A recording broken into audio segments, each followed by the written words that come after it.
didn't think we were going to see Chris Jones. For some reason, I thought 95 was not going to play, but boy, did he play, man. And what a difference he makes when he's on the field, because our defensive line, we were actually getting home and getting pressure with 4 tonight. I can't remember the last time that was a thing where we get pressure with 4 without having to blitz guys. And that lineup of, I think it was Tillery, Dana, Amenahu, and Jones, when they got the sack on Caleb Williams, I love what I saw there for the interior from Tillery and Jones there. And then you have Amenahu and Dana on the outside. And that was without Karlaftis. So the fact that, like, the other group of edge rushers are coming in and doing their thing is just insane. But what did you make of the defensive line? I know that was big frustration for a lot of people over the last few weeks. But it looks like tonight, when we had our ones on the field, which is what we said, wait to judge until you see the actual guys you're going to be playing when it comes to season starts. And we saw tonight, and it looked pretty damn good. What did you guys think? I started watching the defensive series a little after they announced he was like playing, so I didn't know right away, but I could just see the difference right away too. It's almost like, and I thought in my head, it's like a dominant defensive big man in a basketball. It just changes the way the rest of your defense can operate almost, right? Guys can play more free because they know you're back there. They know you and offenses have to play completely differently because the lane's clogged and you can't just drive the ball. So you have to, it changes the way the defense plays around him, and it changes the way offenses play against us. He's so good. And I think, I know we don't want to play him too much in preseason, but it's like, you want to see how other guys play around him, because it's almost like when they say, oh, we need to get Brashard Smith playing with Pat. That's how I feel about like defensive players with Chris Jones. Like, I want to see them playing around him, because it's a different kind of game, right? It's not even fair to have other guys playing without him, because it's such an advantage to play with him. And hey, luckily we have him playing all the time. So you really got to look at the defense with him. It'd be like not playing preseason at all with no Mahomes. It's just like, oh, well, what is that? We wouldn't take it seriously at all, right? Like, I think we say this all the time. We've been saying this for years. Jones is the Mahomes of defense, right?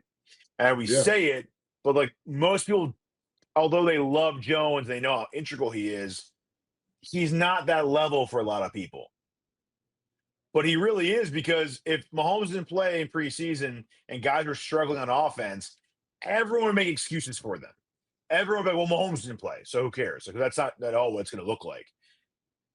Jones didn't play, but we were still, everyone, including us even, but everyone was still judging these defensive players as if, like, that's fair to do so. But it's not, because playing with Jones is such a competitive advantage to have that you can't judge a guy without him. It's not fair to do so, right? So we finally get looks at these guys and what they're going to look like on the field with, like, the training wheels that is Chris Jones on defense. It would be like the old Showtime Lakers playing without Kareem Abdul-Jabbar. Like he's making a difference, from what he does, what he shows. I mean, he's a force unto himself that, like you said, it's hard to just, you can't beat him down. When he decides to turn it on, he's unstoppable. That's how good he is. But he needs the work, sure. Yeah. He wants to go against different competition, because hey, I've been going against all our guys the whole time, coach. Let me get a little taste of that. Okay, sure. Come on in here, Chris. And so that's how it is. And look, and the defensive line is the key to defense. If somebody tells you any difference, it's a lie. The defensive line is the key to any great defense. And I'm going to tell you this, okay? And this is no shade, but in the Super Bowl, the better defensive line won the game. Yeah. They did. They rushed 4, and they beat us with 4 guys. The defensive line did. And they decimated us. So what we had to do is we got to be able to show that entire thing as well. Now, our system is set up a little bit different than everybody else's, but with Chris Jones in there, it is extremely, extremely different. Extremely different. Because he just makes everybody, like you said, he makes everybody else better. He does. Karlaftis, Amenahu, Pennell, you said Tillery came in, Bolton, the linebacker crew. The corners can cover a little bit more, you know what I'm saying, a little bit better because they know they got somebody who's going to be pressuring the quarterback. All of that works hand in hand. So Chris Jones, I always kind of laugh because I couldn't believe that people wanted to get rid of him a couple of years ago. They didn't want to pay the guy. They was just, he's sitting up there with the owner, his you know, his daggone agents, and what is he doing? And I'm just like, yo, we can get two guys with that money. We get two guys that are not as good as him to be on our defense. It'll make up for it. Yeah, I was trying to send Chris Jones money. Hey, man, listen, I'll give you a little bit of my dollars, okay? I don't know if it's going to make a difference, but I'll give you a little of mine when you come back, okay? And I'm telling you, that was money well spent. Money well spent. The best defensive tackle in the game. So he had to probably put him in probably top 5 defender in the NFL. You go either way with it. I mean, he's there, right? How you look at it, he's definitely top 5 defensive player in the league. Now, obviously, everybody looks at corners and the breakups and all that different stuff. Chris Jones, to me, is probably top 3, to be honest with you, overall. Just a difference maker in what he does out there.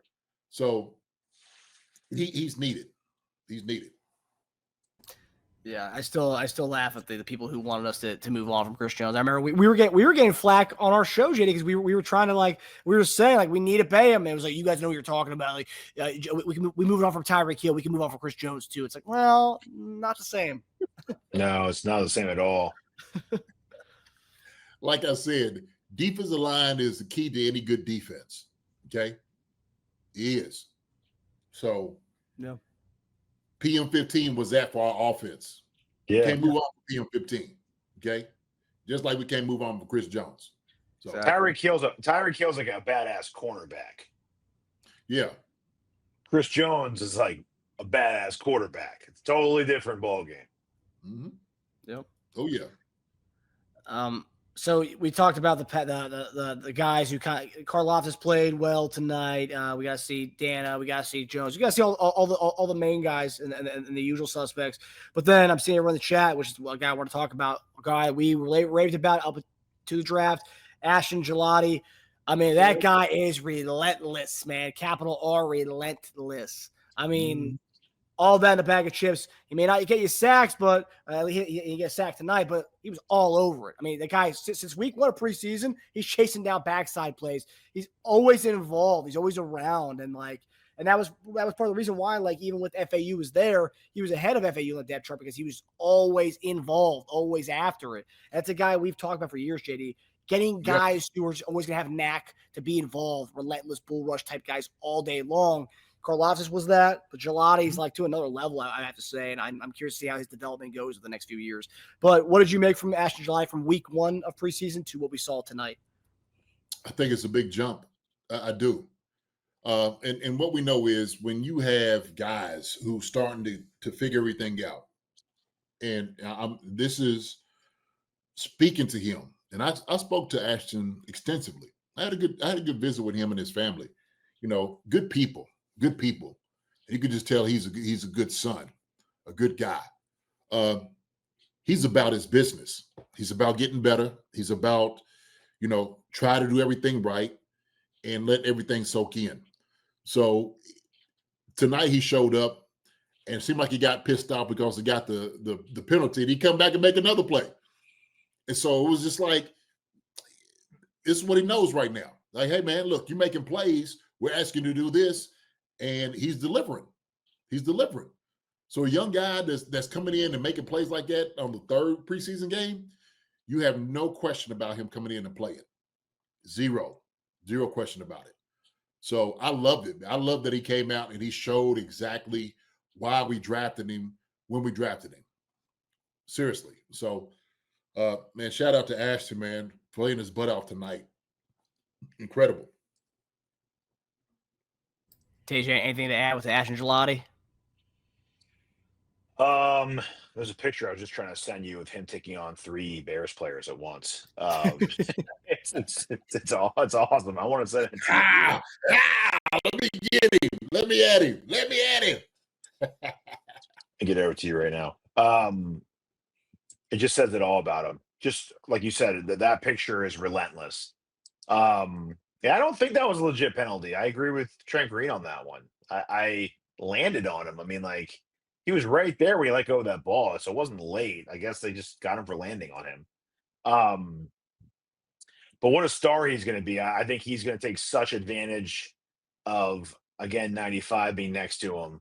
And on a D line with the guys we have around him, he's going to be overlooked. And if you're going to have someone not prepared to go against an animal like that every play, he's just gonna rip right through you. And him and George on both sides who are ready to run through brick walls, right? So them next to on the outsides of Chris Jones is just such an advantage to have.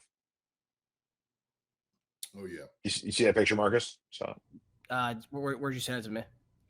Your text? email. It's all right. Oh, my email? Sorry. I wasn't checking. Sorry. Here, I'll pull it up.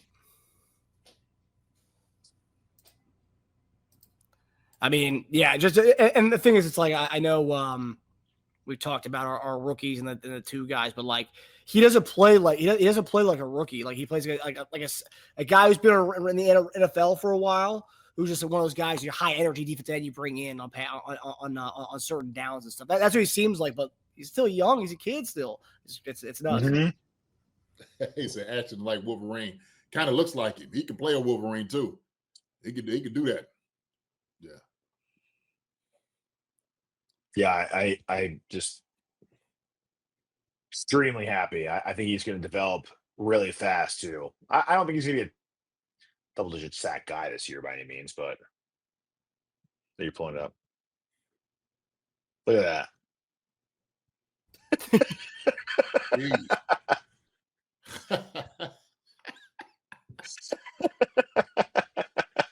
Wow. Yeah. That's great. It says it all right there, right? Yeah. It's relentless. It's relentless. That's determination. That's what that is. That right there is getting the job done. I don't care who's in front of me. He's just playing ball. That's it. He's just trying to wreck it. So, yeah, that type of pursuit he'll have from backside. We've seen it in the last game against Seattle. I mean, he was running plays down. He's not going to give up. He don't have any quit in him. He just doesn't. That's not what he's about. He's not going to take a play off. You never see that.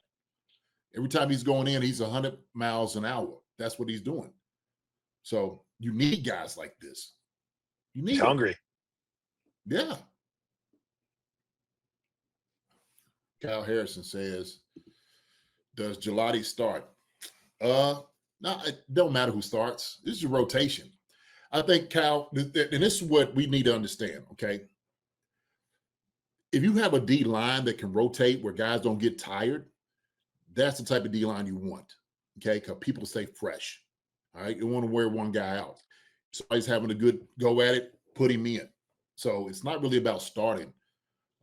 It's about, making plays with the opportunities you get. So whenever he's in there, you just keep watching him. That's what you want to be able to do. All that whole D-line and stuff, who starting goes out the window unless it's 95. Other than that, hey man, shoot. Everybody else is going to come in and they're going to get a piece of it. So doesn't matter if he starts or not. And he can start. He can start, but it's not a big deal. He's not looking like, oh man, I ain't starting. Nah, shoot. He's playing. He's going to play significant snaps. Oh, yeah. And they knew that pretty early on in the process with him. That's why he was right. The first depth chart came out, he was ahead of FAU right away. It was like, okay, this kid needs to play. And they knew that right away. Carl Loftus had 6 sacks his rookie season. I know one was drafted later than the other. Do you think there's a chance that he goes over 6 sacks his rookie season? No. He could fall into a few. He could definitely fall into a few. I think he's the 4 to 8 range. 4 on the low side, 8 on the high side. So 6 would be right in the middle there. I'd love that. Mm-hmm. I mean, he's an injury away from playing major snaps, and then I'd put him in the high range of that. Yeah. But yeah, this picture just tells you a lot about him. It's very symbolic to the kind of guy that Ashton Gillotte is, and why we were so stoked. And then, he was among. We talk about our draft all the time, but like that was one of the guys who was like, man, we got Gillotte. Hell yes, and it was like it was unreal. Yeah, so a great move there by Brett Veach. And again, we'll pat ourselves on the back on calling out another one. Hi everybody, thanks for watching. Subscribe here to get the latest from the show. Also, be sure to check out the best clips from Chief Concerns. And if you prefer to listen to the show, subscribe and follow us on Apple Podcasts, Spotify, and anywhere else you get your podcasts.